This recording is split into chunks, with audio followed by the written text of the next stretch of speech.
மாண்புமிகு தேர்தல் ஆணையம் நேற்று மதியம் 4 மணி அளவில் தமிழ்நாடு மற்றும் பிற மாநிலங்களுக்கு 2026ஆம் ஆண்டின் சட்டமன்ற தேர்தலுக்கான அறிவிப்பை வெளியிட்டுள்ளது.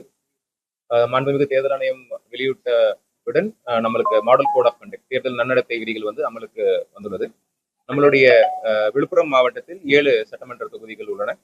நமக்கு நோட்டிபிகேஷன் மார்ச் 30ஆம் தேதியும், வேட்புமனு தாக்கல் செய்ய கடைசி நாள் ஏப்ரல் 6ஆம் தேதியும், வேட்புமனு பரிசீலனை ஏப்ரல் 7, வேட்புமனு வாபஸ் பெற வேண்டிய கடைசி நாள் ஏப்ரல் 9.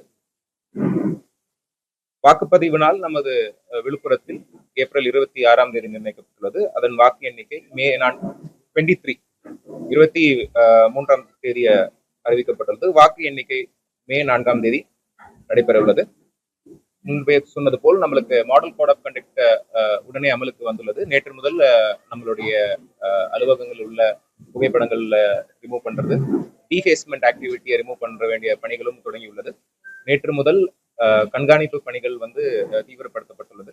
ஒவ்வொரு சட்டமன்ற தொகுதிக்கும் 3 ஷிப்டுகளை எஃப்எஸ்டி, எஸ்எஸ்டி பறக்கும் படைகள் அமலுக்கு வந்துள்ளது.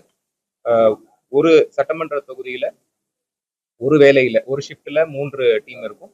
ஸோ ஒரு 24 மணி நேரத்துல 9 டீம் ஒரு சட்டமன்ற தொகுதிக்கு இருக்கும். 7 சட்டமன்ற தொகுதியில் சேர்த்தா மொத்தம் 63 எஃப்எஸ்டி அண்ட் எஸ்எஸ்டி, அதாவது நிலையான கண்காணிப்பு குழு மற்றும் பறக்கும் படையினர் ஃபோர்ஸுக்கு வந்துள்ளது.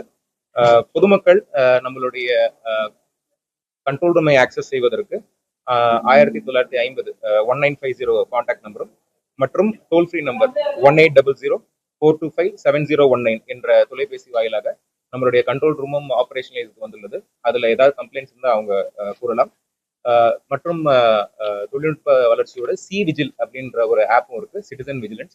யாருக்கெல்லாம் அந்த தொலைபேசி இணையதளம் யூஸ் பண்றதுக்கு ஈஸியா இருக்குமோ அவங்க அதுல ஏதாச்சும் விதிமீறல் நடைபெறுவது என்றால் அதுல அவங்களுடைய கம்ப்ளைண்ட்ஸ் அவங்க கூறலாம். இது இல்லாம book a call with BLO, voter helpline என்பது போன்ற ஐடி இனிஷியேட்டிவ்ஸும் மாண்புமிகு தேர்தல் ஆணையம் அறிவித்துள்ளது. ஏதேனும் வாக்காளர் அவர் எந்த பார்க்ல இருக்காரு, எந்த பூத்ல இருக்காரு, அவருடைய பூத் எந்த லொகேஷன்ல இருக்கு, இந்த மாதிரி ஏதாவது தகவல் தெரியணும்னா அந்த இணையதளம் வாயிலா அவங்க தெரிஞ்சுக்கலாம்.